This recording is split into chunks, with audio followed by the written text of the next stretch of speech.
Hi folks, and welcome to Aches and Games, a relaxed monthly check-in between two slightly older British friends, talking gaming and basically whatever other nonsense comes to mind.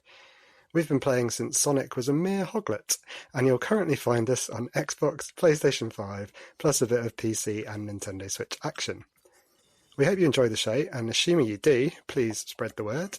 Remember to like and subscribe to the podcast through your usual provider, and consider giving us a 5-star review. That one really does help us.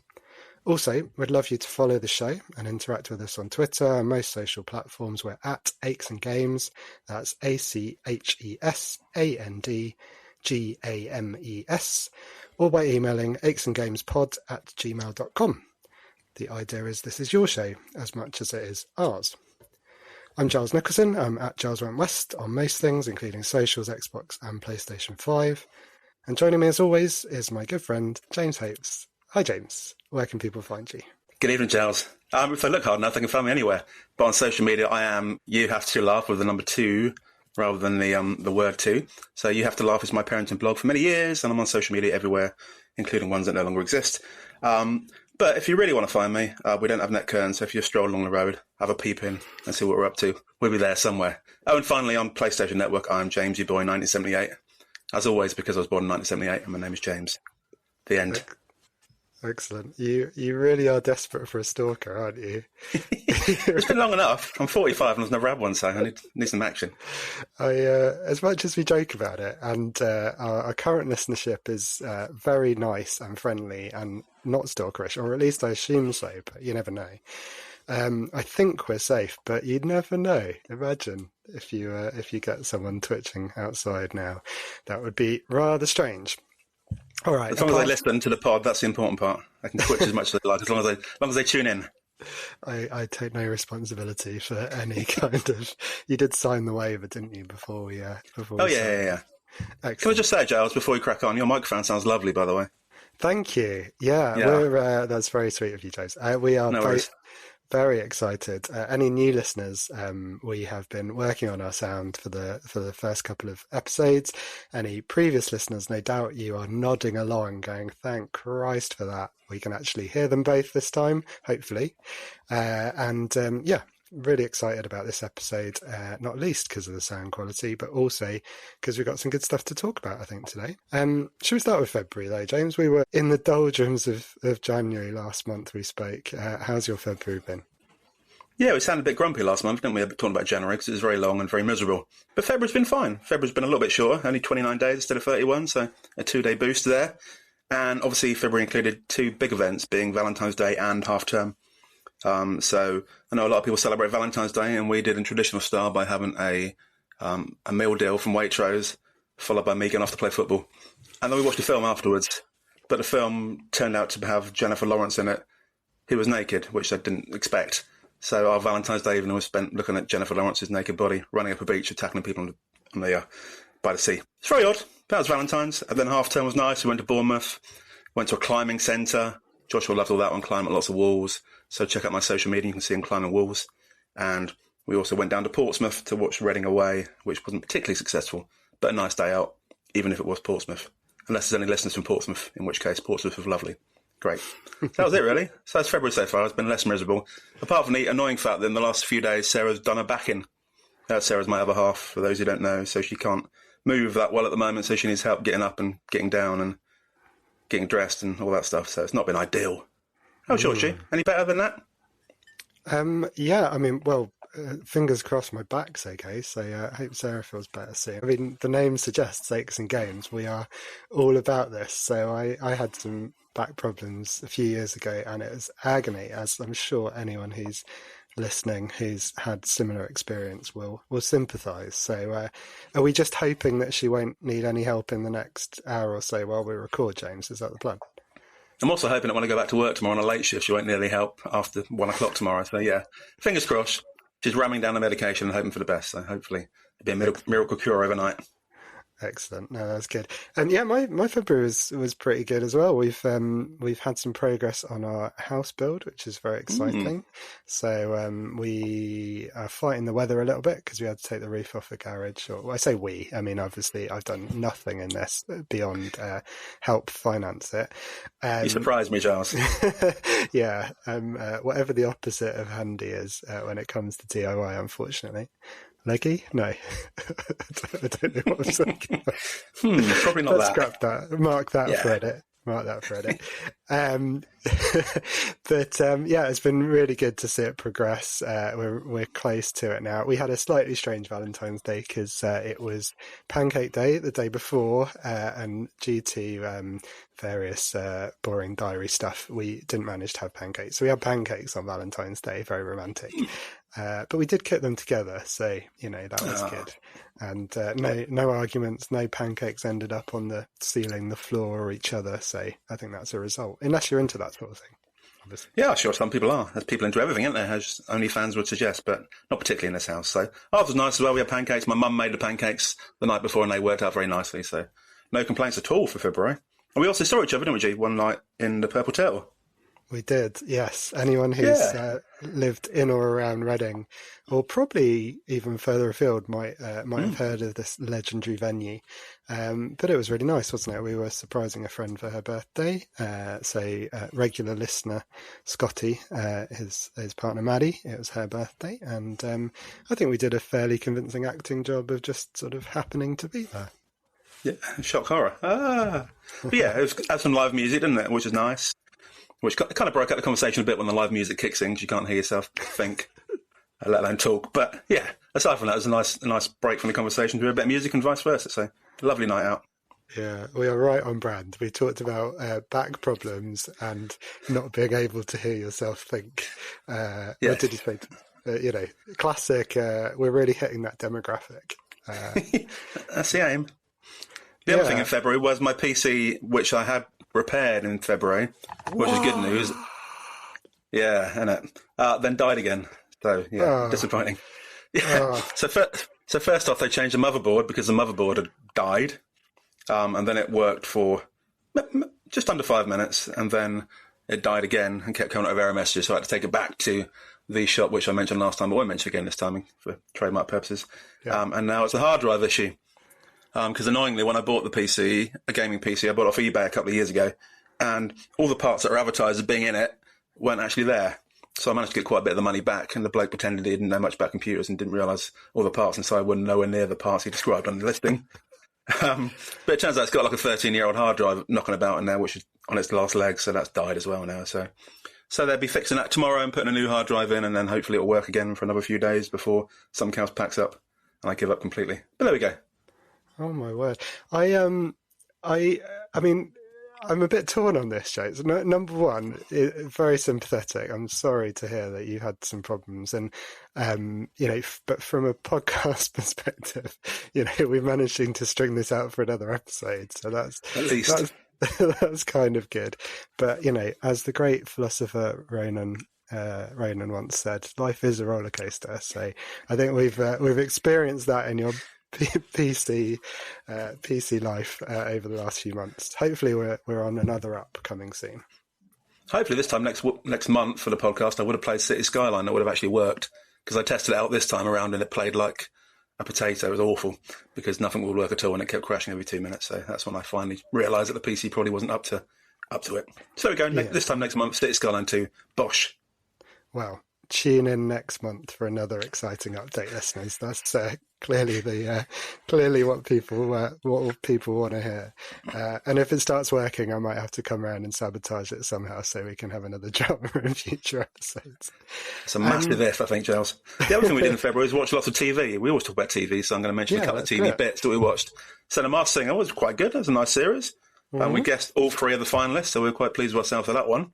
Nice. Well, Sarah guessed them anyway because she recognised the voice. We saw Trigger Point, which is fun. That was that Vicky McClure thingy where lots of things blow up, and she's a bomb disposal expert who can't manage to stop any bombs from blowing up. She gets there and they've already blown up and people are dead. But there we go. That worked out quite nicely. We saw Below Deck Australia, which is like a super yacht in Australia have a crew and you follow their movements around for the charter season. Very interesting. And last but not least, The Couple Next Door. I don't know if you've seen that or not. But The Couple Next Door is very, very strange because they move into a neighbourhood and it turns out the couple next door are involved in all sorts of things, including swinging and crimes. Yeah, so that's quite an interesting one. We're about halfway through it so far. We've already had the neighbour having a stroke in the neighbour's house because he'd broken in and was caught doing something he shouldn't be doing up there and had a stroke. So that was interesting. And it's quite an interesting programme, so I'd recommend that one to anyone who likes watching weird stuff. Yeah, I can't remember. It's on Channel 4, isn't it? I think in the UK. Or yeah, it's on our V Plus box. Or no idea. James is shrugging for all of our listeners, which we can see each other now, which is hopefully going to help the recording as well. By the way, listeners, so if we do start miming and it's something you can't see, then we'll try and fill in the blanks. I won't repeat what James has just gestured at me down the line. But yeah, one day, I mean, we'll have to edit that out. But one day maybe we'll even go on YouTube or something crazy like that. But let's keep it audio for the time being.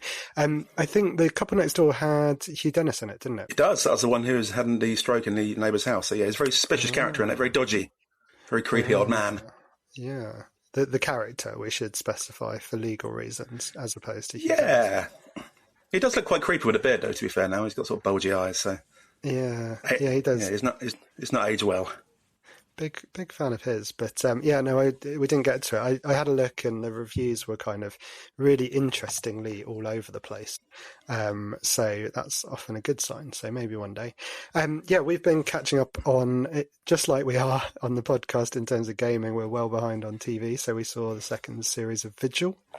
BBC drama that was just before Christmas, I think. Finished that, so we caught up on that, and otherwise we've been mainlining. I've been mainlining stuff on Disney Plus because I don't think I'm going to renew, and try to jump between different streaming services over the next few months, just picking and choosing. So we're watching The Bear Series 2, which I've been waiting to see for a while. Really wanted to see. It's brilliant. If you haven't seen The Bear, have you not seen it, James? No. Have you got Disney Plus?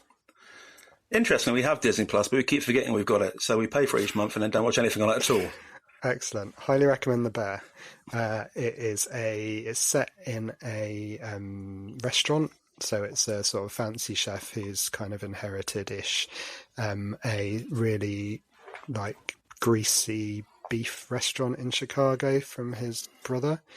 I think brother, and yeah, it's quite stressful because it's kitchen set and it's quite kind of rapid fire and lots going on all the time. But it's mostly half-hour episodes, although a couple of them are longer. Really, really good. Not many episodes per series, and I love it. I really love it, and yeah, could not recommend it enough. So I would stick that on the list, perhaps. I will check it out. I'll add it to my notepad if it didn't make a stretchy noise when I wrote on it. So I'll add it after the podcast was finished. Excellent. And with our memories, we'll probably be messaging each other after the show. Going, what was that thing? It was called the Swan or something. Bears. Yeah. Most things are, I think. Speaking of bears, no, there's no segue here. We had a bit, but not very much. Bear with me as we have some feedback on last episode. I can see your eyes actively rolling at that attempt to segue, James. I mean, that's fair, actually. It's fair.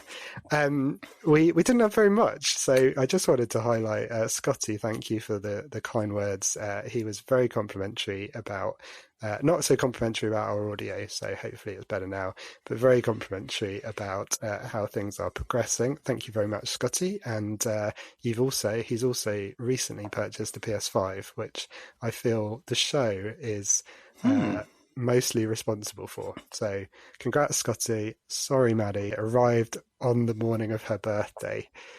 Which I think was quite high risk. It could have looked like a really nice present. And yeah, hopefully they're still talking. I'm sure they are. I also did. As we discussed in the past, there's lots of two-player games to play with your family. So Maddie and Scotty might have a lovely time together. there you go. I'm sure she's listening. Yes. And if not, Scotty, check back to some previous episodes and we'll give you some recommendations. I also did the world's saddest Spotify poll. I'm not sure if you saw this, James, but we had one response, and that was me. And so yes, listeners, not even my co-host could be asked to fill in that Spotify poll. The poll was, you may remember, we were talking about the Developer Direct and State of Play from last episode, and whether you were excited by them. And we got 100% of you, / me, said yes, we were very excited for both of them. So, again, tune in next time for another exciting one-person poll, perhaps. We will ask you a question later on, and hopefully we can share it out through the social media as well and try and get a bit more engagement that way. And last thing, because we've rambled on a little bit, but hopefully this is good stuff, a bit of podcast update, a bit of housekeeping. James mentioned that we're all on new setup in terms of, well, I'm now caught up with him on microphone. We're also recording in a different way, so as I said, we can see each other. Hopefully that means that we'll manage to jump in a little bit more when each other's talking, which is good. And the big one is we're moving to the first Friday of the month. So just remember, first Friday of the month instead of first Monday. So this episode will have dropped by the time you hear it. It will have launched a little bit early, you might notice in your feed. And that's for a couple of reasons, not least because we just think Friday's going to work out, means you can listen over the weekend. But yeah, I was going to say alliteration first Friday. But James, you're much more educated than me. Do you know that there is a special word for F alliteration? You know there's sibilants for S and stuff, right? Of course I do, Giles. It's fricative alliteration. Fricative. I didn't know. I looked it up. Yeah. I felt so pleased. But I thought, this podcast is educational as much as it is entertaining. That's supposed to be a compliment, not an insult. But, your mileage may vary. So, yeah, fricative, just like you said. I'm very impressed. Great word. Yeah. First Friday fun. First Friday fun of the month. Yes. Yeah, sort of works. Right. 17 minutes in, should we start talking about games, do you think? Yeah, can do. If we have to, yeah. What have we been playing? What have you been playing? Oh, lots of things. We're going to talk a bit about some of them in a minute, aren't we? But Alan Wake Remastered, I spent quite a bit of my month doing. Yes. It's been on my list for a little while to start playing again. Lots of people say that Alan Wake's one of the best games of all times, and obviously there's been an Alan Wake 2, which came out last year, so I thought I'd better start off with the freebie, because it's on PlayStation Network, I think, on the premium subscription, I believe. So I've been playing that, and it's really, really good. I know it came out originally on PlayStation 3, I think, a few years ago, and was meant to be quite famous for being foggy and dramatic and suspenseful and a bit interesting. And obviously I've got it on the PlayStation 5, and it was all of those things. I think it's slightly less foggy now, supposedly, due to graphic improvements. It means I don't have to hide so much of the rubbish stuff behind the fog. But it's awesome. It's really atmospheric, and it's quite scary in parts. And it's not too long. So about 15 hours in length, I think it takes to finish it, or it took me to finish it. I need to go back through it again to find all the secret little bits and stuff. But yeah, it's really good. Loved it. So one of my favourite games now. Alan Wake Remastered on the PlayStation 5. So happy days. Cool. Yeah, it was actually, it was PS3 generation, but I think it was Xbox 360 exclusive. So I think it's the first time it's come to PlayStation consoles, from what I recall. And it was one of the few Xbox exclusives really around that time that was kind of really worth playing. So as I say, as a Xbox owner back in the day, I'm sure some people might disagree. But yeah, and I'm really glad you enjoyed it. I loved it. It's actually one of the few games I've played twice all the way through. And that was because it looked like it was about to get delisted or come off Game Pass. I think it was on Game Pass. And I knew it wasn't too long, and I knew I liked it and hadn't played it for a while. So yeah, I played back through it. Annoyingly, just before they then re-released it as a remaster. So I played the old version. So interested, and we will hold that thought in terms of your thoughts on the whole sort of remastering stuff. Cool. Yeah. So Alan Wake, did you play anything else this month? Or yeah, lots of stuff. Me and Sarah finally had a go at The Last of Us Part 1, which I think I got for Christmas, I said, didn't I? So yeah, Sarah gave that a go. She's not as delicate with the controls as a more experienced gamer. But she enjoyed it. She didn't die for quite a while, so that's good. And obviously the graphics are so much better in the PlayStation 5 version than the original, which again was on PlayStation 3. So that was really good. I've played a few little bits and pieces of fun stuff. So me and Joshua started playing a game called Lovers in a Dangerous Space-Time yesterday, which is a local co-op for up to 4 people, but you can play it with 2 as well. It's a bit weird. You sort of fly around in a spaceship because you're sort of the guardians of love in the universe, and it's been smashed in half. So your heart has literally been smashed in 2 pieces, and you have to fly the spaceship around using various curious controls to try and release the space bunnies and to get lots of different power-ups and to complete the levels. And you get attacked by lots of stuff, and it's really interesting because one of you has to nip around, moving the shield around. So one of you controls certain bits of it. You can control different guns, but you can't do more than one thing at the same time. So you have to jump out of your little pod, get into the next one to shoot a gun up, and then there's another one to shoot down and left and right. And then there's a shield one, there's a sort of a rocket one, and a map one. It was really interesting. So me and Joshua had a great time playing that yesterday. And Joshua said it sounded really interesting and he really enjoyed it. So it's a bit different than the normal stuff, which just involves shooting people on Fortnite. So that was, it's good. So I recommend that to everyone in the world, ever. Cool. And bang on brand for still in February, Valentine's month. Lovers in a Dangerous Space-Time. But it's funny, isn't it? It is tricky. It's definitely tricky for this podcast when you try and describe a lot of games.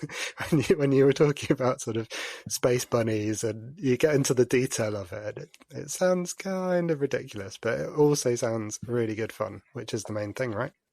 Yeah, it's very different, unique, special, and only $11.99 on Game Pass at the moment. So yeah, not too bad. So he actually spent some money on a game, which is quite scary. So it had to have been good. If it was awful, I would have been gutted. Having just forked out the best part of £12. So not the end of the world, but yeah, that was good. And a couple of other bits. I started off Grand Theft Auto 5 finally after it being out for like 25 years. Yep. So I played the first few scenes of that one just to see what it's like, and that's quite fun. So I'll get back to that at some stage. Bit more of Ratchet and Clank. I'm only at 50% still, so I didn't quite race through it in the speed of time that you did in the last month. And I also kicked off Resident Evil 2, which I haven't played for years. I think I had it on the Wii in the olden days. I think Resident Evil 2. But that's really good. Just dicking around in the police station at the moment, shooting zombies and trying to escape. So, yeah, it's really good fun. Great graphics. Very atmospheric. And again, really gory and graphic in terms of when you get killed. They sort of rip your throat out, literally. So it's a bit more gory than some of the other games that involve zombies. So, yeah, lots of zombie games this month, weirdly. What about you? No, that sounds good. I was just thinking, presumably Resident Evil was without Joshua. Is that right? Yeah, he did walk in for a minute and heard someone say shit. And he walked back out again. I was like, okay. Yeah. Not for you, son. I hear much worse than this from my mum and dad, but it's fine. Interesting. I've been, Resident Evil 2 is very much on my list. After we did the Christmas podcast, I made a little list for myself of things that I wanted to play this year. Partly because I keep getting distracted by shiny new things or distracted by shorter things because they're easier to play.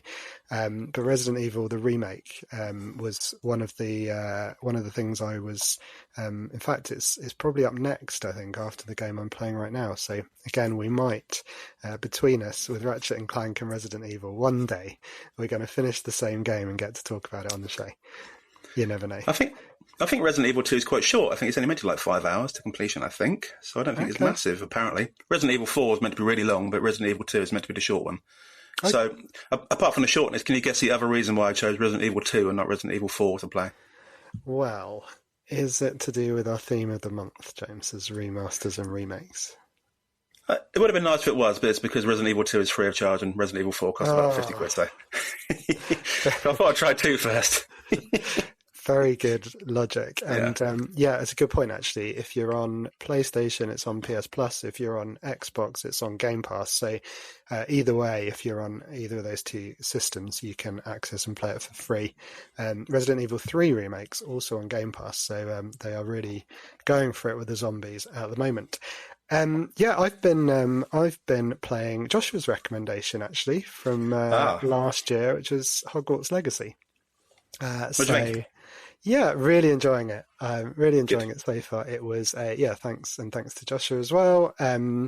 got it for Christmas from Santa, and so I really wanted to play it relatively soon so that I could kind of say thank you with again once I'd actually sort of played it.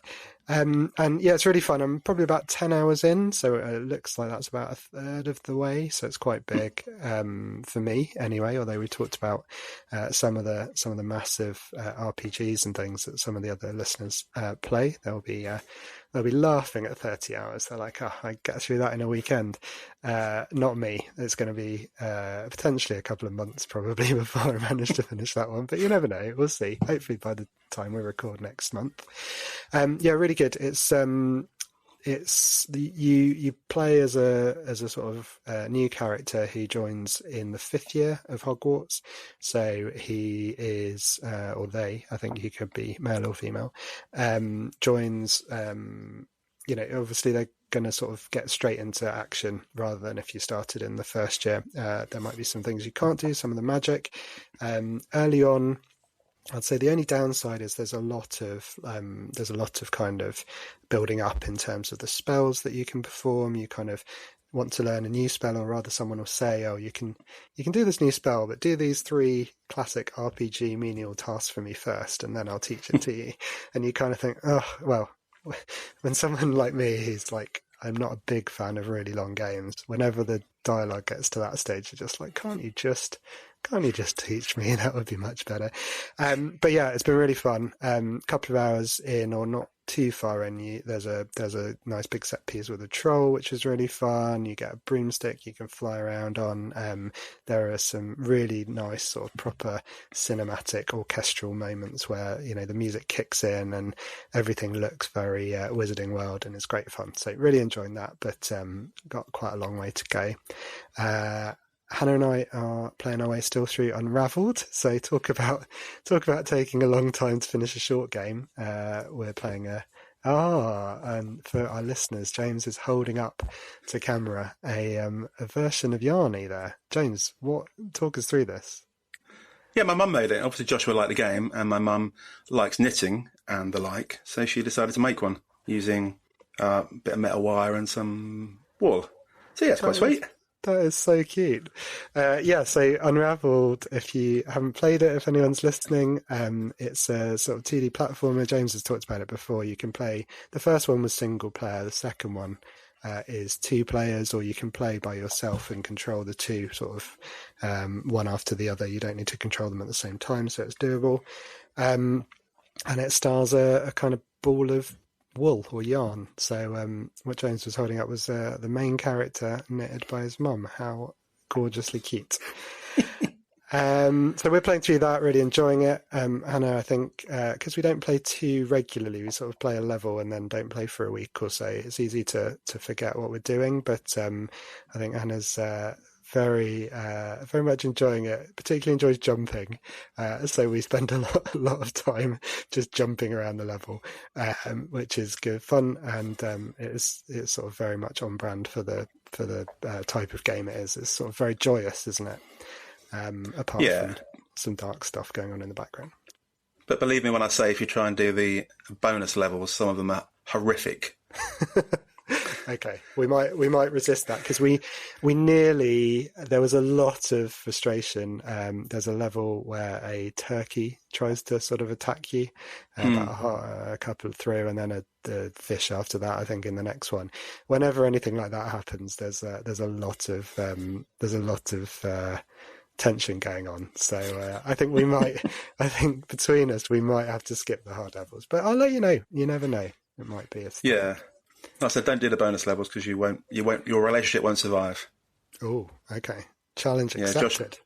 Me and Joshua nearly disowned each other by playing those levels, but we got there in the end. It was worth it in the end, but at the time it was dark times. No, well, especially because you guys played It Takes Two, didn't you? And played 3. And we found that too hard because of the third person, the camera. Yeah.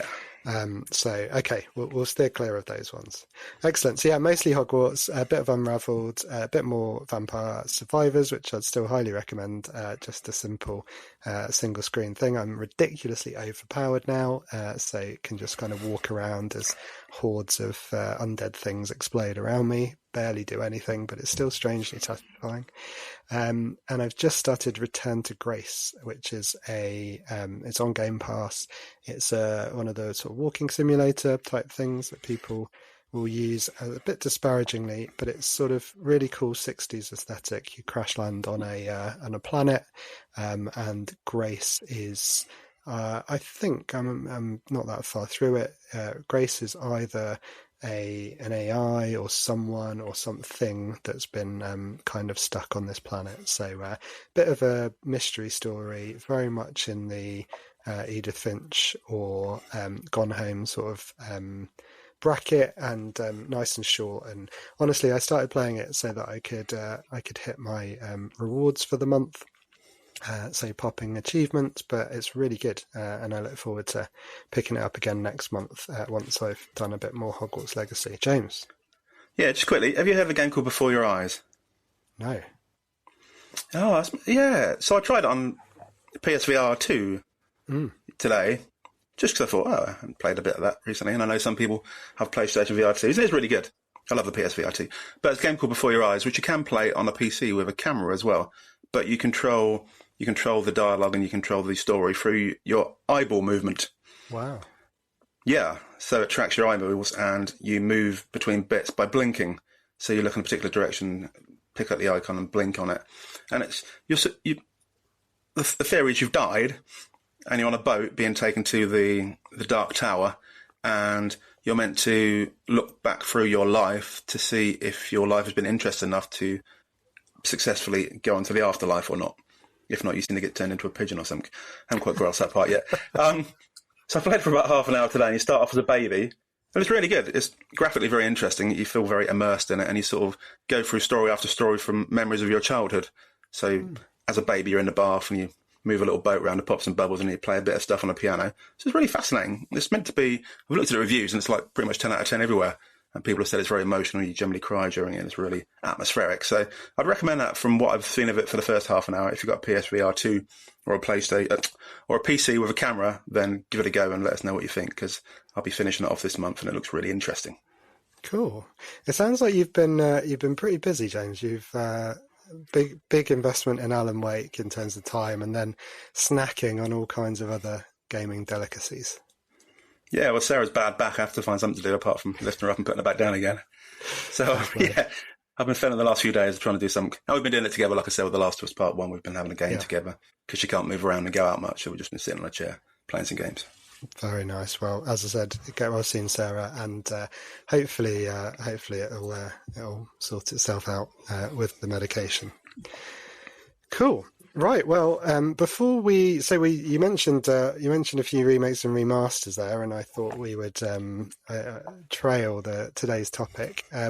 Just before we do, I think one of the things we've talked about adding into the episode is just a quick run through of some kind of hot topics for the month. So I wanted to just run through those, and then we'll get to our main topic of the day. So firstly, just a really insanely good month on the subscription services. We mentioned Resident Evil that you're playing, and in case anyone out there is not subscribed, particularly on Xbox with Game Pass, it just seems like such a good deal. Although, if you ever get to play any of these, because your backlog's probably like ours, just wanted to run through some examples of what's hit the service this month. You've got Assassin's Creed Valhalla, a huge game, very much, very high quality if you're into that sort of thing. Some people I know are quite bored of the Ubisoft formula. You've got Resident Evil 3 Remake has added to Resident Evil 2 on Game Pass. F1 23 and Madden through EA Play, which is also available on PlayStation separately. Persona 3 Reloaded, which is, or Reload, I think, which is a massively popular JRPG. I know we've got a lot of JRPG listeners, relatively anyway, in terms of our listenership on the listening in. So definitely need to call that one out. Tales of Arise, another JRPG. Dead Island 2, I mentioned Return to Grace. And any families out there, the big one, Bluey, the game. has been added to Game Pass. So amazing value really this month. And Power World, which is one of the hot games for this month. So yeah, lots of games that we'll probably never get to, James, or we won't get to for about 2 more years. But when you think about what these subscriptions cost, that's pretty crazy. PlayStation Plus, though, a couple of those are also on PlayStation Plus. So we mentioned Resident Evil 2 had been added to both in January.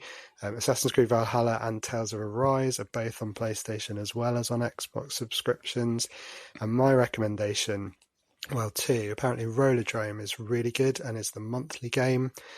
So you'll have a couple of days before it goes off because it's February's game to grab it. If you are subscribed, if you grab it, even if you'll have it for as long as you have your subscription. It won't leave the service because it's the monthly game. It's apparently very good. And my tip is the Outer Worlds Spacer's Choice Edition. Last month we talked about Avowed was one of the games at Developer Direct, made by Obsidian. Obsidian also made Outer Worlds. It's a shorter RPG. It's really, really fun. I loved it. I played it all the way through. Spacer's Choice Edition is a kind of remaster, so again, very much on theme for today. But it's also, famously good for writing and for the companions that you meet and can sort of have dialogue choices and stuff with. So Outer Worlds, I'd really recommend it on PS Plus if you've not played it. I played it on Xbox, but it's now for quotes free if you subscribe to PS Plus. A couple of other things, James. Xbox games coming to PlayStation and Switch. This was a huge deal on Twitter. Did you hear all the angry and silly overreaction of this, or does it pass you by? No, I know that they were meant to be releasing, was it 4 games? Meant to be going cross-platform that were originally exclusive but aren't going to be anymore, and that's going to be a test to see if it works in the future, whether they might add more games or give up on the idea. So I saw that part of it, but yeah. Yeah, no, that's exactly it. And very balanced. It's not a huge deal at the moment. I think a lot of people are kind of wondering where it leads, if they've invested in Xbox in terms of their digital library. Was this the end? Is this time to sell up and just go over to PlayStation because everything will be on there?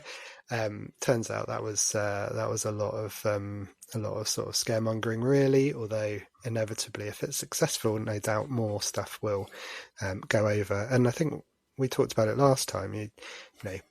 Actually, we're not that interested in exclusives. It's much more about which console you sort of prefer to play on. And I think we'd probably be quite happy with things being playable on both. You could save a bit of money.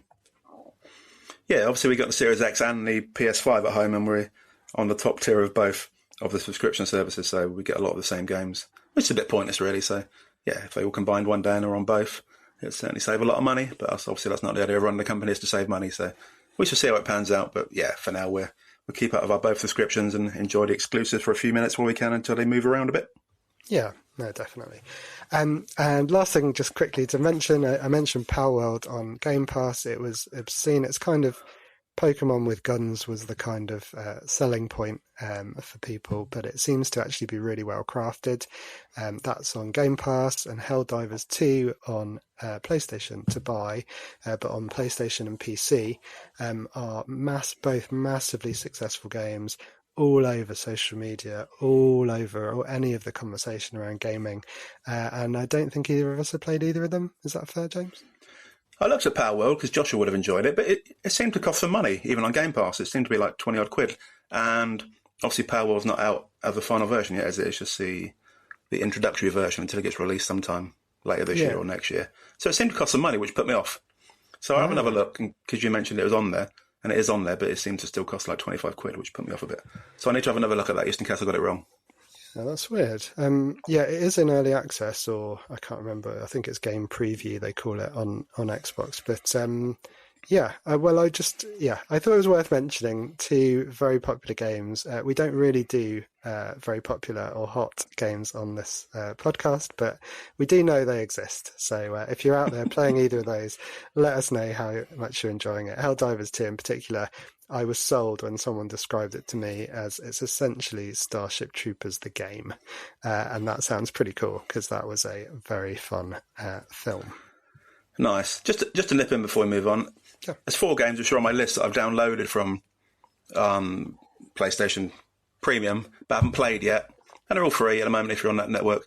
So 4 of the best games, allegedly of all time. Horizon Forbidden West is on there, which obviously I picked up for free off that, which is meant to be very good. So I'm going to get into that at some stage this month. Spider-Man Miles Morales is meant to be very good. Maybe not as good as Spider-Man 2, but Joel said it's quite good. So I'll be trying that one. The Ultimate Edition of Control, that's meant to be kind of Alan Wake-esque, which kind of leads into Alan Wake 2, I believe. So I've got that one ready to go, and that was free as well. And then obviously Plague Tale Requiem is also on PlayStation Network for free as well. What do you think you've played before, potentially? Yeah, the only one I haven't played yet is Forbidden West, and I quite liked the first Horizon, Zero Dawn. Didn't love it, but I do mean to play it. But Plague Tale Requiem, I loved. I thought it was brilliant. Miles Morales, preferred it to the first Spider-Man. I haven't played Spider-Man 2, but I preferred it to the first one. It's shorter, it's a bit more focused, and Miles is a really cool character and has a few extra sort of tools at his disposal than Peter Parker. So those were all. What was the other one? There was another one. Control Ultimate Edition, yeah. Okay, completely recommend Control. I was actually going to say to you, when you were talking about Alan Wake, highly recommend actually any of their other games, Remedy. They also did an Xbox exclusive called Quantum Break, which was quite interesting, if a bit weird, because it was a game and a full TV series with like 50-minute episodes, and so you'd break in the game to watch a 50-minute episode. Didn't quite work, but they were trying to do something really quite clever. Control is, fantastic, and if you enjoyed Alan Wake, highly recommend it. So look forward to you playing those. And obviously the last freebie is Final Fantasy VII Remake, which nicely segues into our Remaster section. Oh, yes. Well, without further ado then, James, perfect segue. Just like when I talked about bears earlier, I think very similar. It's a toss-up between the two of them. Should we talk remakes then? So Alan Wake remastered. You probably, you wouldn't have got the chance to play it had that remaster not existed. You mentioned Final Fantasy. You've mentioned Last of Us Part 1 earlier in the episode. Resident Evil 4 had a remake, which was on last year's Game of the Year nomination list. Until Dawn just got remastered, just got announced at the State of Play, as did Silent Hill 2 remake, and so on and so on and so on. There seem to be loads of them at the moment. In fact, we've got a whole other list written down just in case we forget them or something comes up that we want to talk about. But what's your thoughts on them in general? How do you feel about the idea of going back and remaking or remastering old games? Yeah, generally good. I think it's kind of changed over the years, because obviously back in the days of the PlayStation 3, when the PS4 came out, it wasn't obviously backward compatible, so you couldn't play your PS3 games on the PS4. So if you knocked out a classic on the PS3, like The Last of Us, you had to remaster it to get on the PlayStation 4, for example. So that kind of made sense at the time, because you literally couldn't go back and play an old game unless it was remastered and redone. But these days, the lines are a bit more blurred, I think, because take The Last of Us Part 1, for example. It came out on the PlayStation 3, then it was remastered for the PlayStation 4, and then it was remade for the PlayStation 5. And they're all very similar. Obviously, they call The Last of Us Part 1 on the PlayStation 5 a remake because they built it from the ground up, whereas for a remaster, they sort of map over the existing bit but improve the technology. And all the extra bit you get on The Last of Us Part 1 on the PlayStation 5 is an additional bit, as additional variation of the game, which is on there. But interestingly, the remaster version on the PlayStation 4 had factions, which is a multiplayer bit, which doesn't exist on the PlayStation 5 version. So I think in the old days, it made perfect sense to keep remastering because you had to. But these days, I think with the remakes, you really need to make it somewhat different to the original to make it worthwhile. Because on the PlayStation 5 these days, you can already play all the PlayStation 4 games. Lots of the old classic games have been re-released on PlayStation Premium, so you can already see lots of classics on there. So I think for developers now to bring out a remake, they really need to push the envelope a bit and either change the plot, change the script, focus on particular bits, or really make it technologically completely different than the original. So a good idea and concept, and I enjoy all the remakes and remasters. But yeah, bit of a grey area these days. Yeah, no, I completely agree. I mean, I should probably try and manufacture some difference between us so that we can have a conversation about it. But just agree with pretty much all of that. I think it does feel like Until Dawn, for example. I think that was PS4, wasn't it?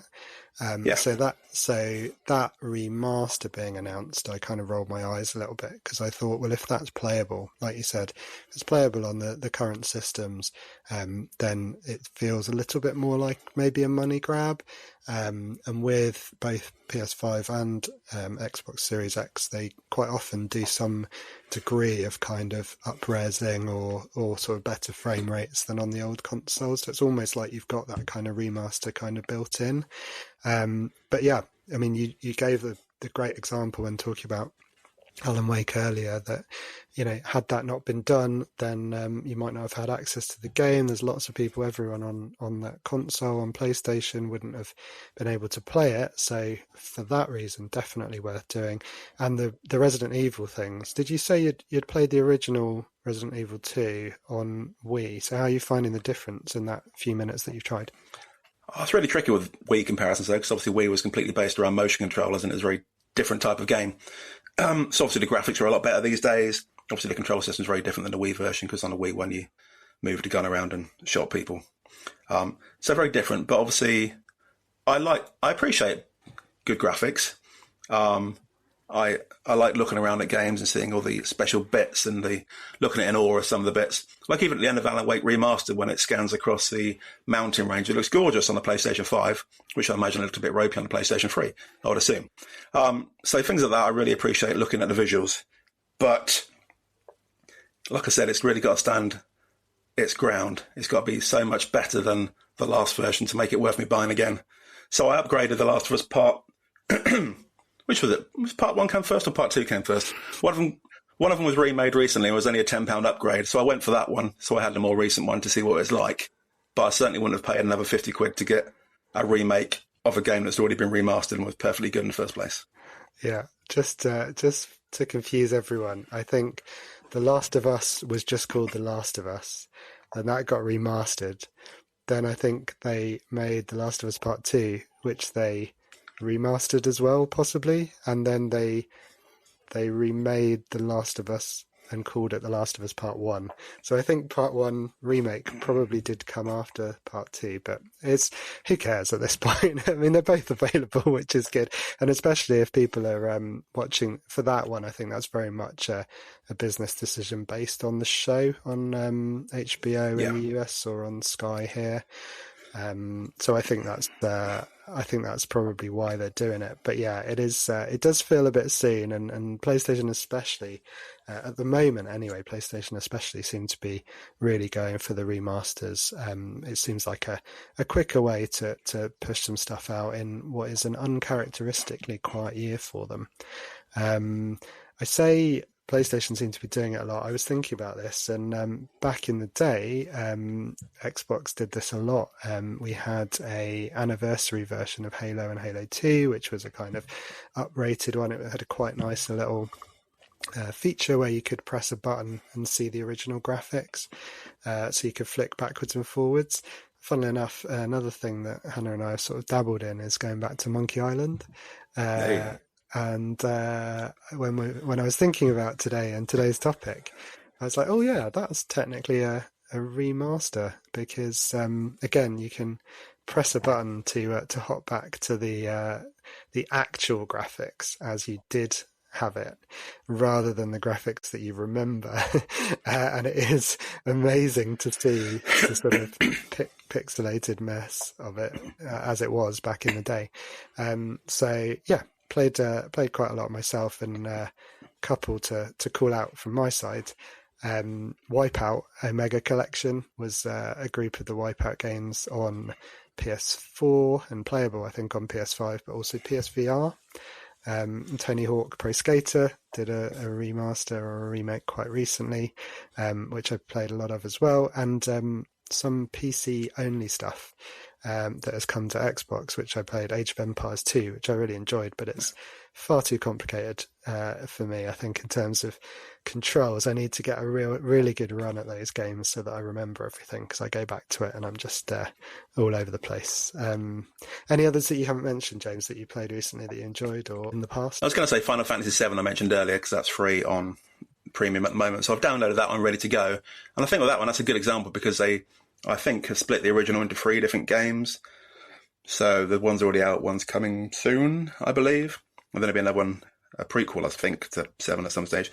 So I think that's quite interesting. They've picked up the key parts from the original game but made them into bigger, separate games. So I like that in terms of a remake. You get the best bits of the original, but you make it much bigger and much better. So I like that for a remake. But a remake where they don't change the story at all and the plot stays the same and the characters stay the same but the graphics are a bit better seems a little bit pointless these days, especially being that the PlayStation 4 was a really good console in the first place, so most things looked awesome on that anyway. So on the PlayStation 5, yeah, it might look a bit better, but like I said, not worth the investment of 50, 60 quid. But if it cost £5 or £10, then I probably wouldn't mind. So Final Fantasy VII, yes. Obviously, the Tomb Raider collection just come out, isn't it, I think, in the last week. So again, I believe there's a mode on that one where you can look at the original graphics to compare. I've seen some posts on social media comparing some of the original graphics with some of the new graphics, and lots of it used to be shaded because the graphics were so bad in the background, they shaded lots of bits, but now they pop out. So yeah, that's meant to be really good as well. So loads of good stuff, and no doubt I will be trying to catch up with the last 20 years of gaming I've missed by doing remasters and remakes, because as you know, I had a quite big gap in my gaming schedule for the last 20 years, but now I'm back into it, so good chance for me to catch up on some of the old stuff. Excellent. Well, and listeners, if there's anything that you've discovered through remasters or remakes that you would have otherwise missed out, let us know. Also, our poll this month, and hopefully it won't just be me, but if it's just me answering it, I'm okay with that, is how you feel about remasters. So do you love them? Are they good, but case by case, or want more new ideas, please? And also interested to hear if you've got any thoughts on a game that you would really like to see remade or remastered that's maybe not playable now, or you just fancy a new version. James, putting you on the spot, if you haven't read the note, is there anything that that jumps out at you? You look very confident. You've got something in mind, right? I always look confident, but it's generally flannel. I looked up a game the other day called Alice, which is on the PlayStation 3, which is meant to be quite awesome. It's sort of a derivative of Alice in Wonderland, kind of, but she was sort of finding her way for a mental health journey. And I'd love to have played that one, but there's no way of playing it anywhere at all. You can't play it on the PS4 or PS5. You can only play it on the PS3. And now they've lost the license, I believe, so they aren't going to re-release it or remaster it or do anything with it. So those kind of games which are stuck in the sort of a 15-year-old ago console, which is awesome at the time, it'd be lovely to get those kind of games up. Stuff that was classic at the time that you can't play anymore are my favourites. So I'm going to go for Alice for that one because it looked really interesting, my type of thing, because it looked a bit psychological and a bit interesting. Yeah, it's a sort of dark gothic sort of take on Alice in Wonderland, isn't it? And I did actually, I think it's playable on backwards compatibility, the original, and I tried to play it, but I think that sort of game, that 3D platformer in particular, that's one of the ones that really is hard to go back to in terms of like the control scheme and the sort of blockiness of it compared to modern gaming. I think we've both talked about how amazing Ratchet and Clank looks and how smooth it is and how impressive it is to play. Alice playing the original at the moment is complete opposite of that. So that's a really good shout, and it's a kind of unique setting. So it'll be pretty good. Good choice, James. I thankfully I was completely projecting, James, because I'd forgotten to pick one myself. So while I was teasing you and getting you to fill for me, I was actually trying desperately to come up with something. And there was a brief moment here where I thought you were finished and I was going to struggle. But thankfully, from the depths of my brain, I had to go back to the Dreamcast era because I was one of the 5 people who bought that machine. And just like vegans, we go on about it constantly, about how wonderful those days were. There was a game on Dreamcast called Power Stone, which was there was a sequel as well, but the original, it's a kind of arena brawler. So it was, I think 4-player, or maybe that was the sequel. But it was a sort of fighting / kind of battling game between the characters. Very interactive environments, just absolute chaos and carnage. So much fun. It's made by Capcom, so they make a lot of great games. We talked about the Resident Evil franchise quite a bit today. Capcom is still going, and yet for some reason they just point blank seem completely uninterested in the Power Stone franchise. It was really, really fun, and from the glory days of the Dreamcast, please give me a new Power Stone or a remake. I would love that. Sounds like you need to write a strongly worded letter, Giles. Well, that would be the Trinity, wouldn't it? Back pain, can't hear yourself think, and writing a strongly worded letter. Then we would be right on topic for this show. Yeah, maybe that's next week's poll. Who have you written this most strongly worded letter to? No, I'm sure the listeners are much more interesting than I am. Cool. Anything else on remasters, James? I'm conscious I've lost track of our notes, but I think that covered most of it, didn't it? Yeah, I think that's all of them. Like I said, most games have been remastered now. Obviously, Mortal Kombat has gone infinitely. We mentioned Mario Kart before. Joshua loves it now on the new version on the Switch, so that's awesome. Loads of great remastered games. The Uncharted, 2 of those games got remastered, so they're awesome now as well. We loved Uncharted the first time round, and obviously now they're even better. Fortunately, some of those games we never actually played, so we can now play them on the remastered version rather than the original.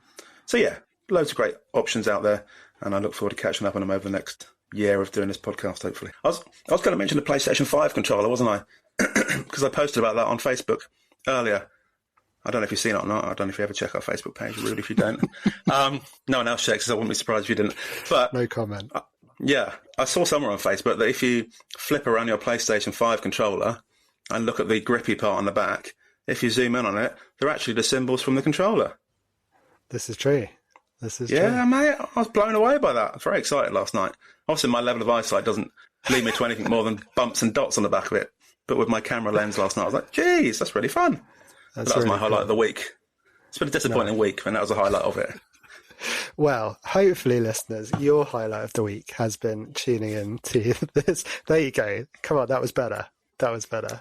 Yeah, I feel for the listeners if this is the highlight of their week, but there we go. It might be. Okay, it could be. And if it is, we thank you. If it isn't, we thank you for sticking with us regardless. That, I think, is our show. Let us know if you enjoyed it. Hopefully you did. Please remember to tell your friends. Consider giving us a 4-star review. 5-star would be nice.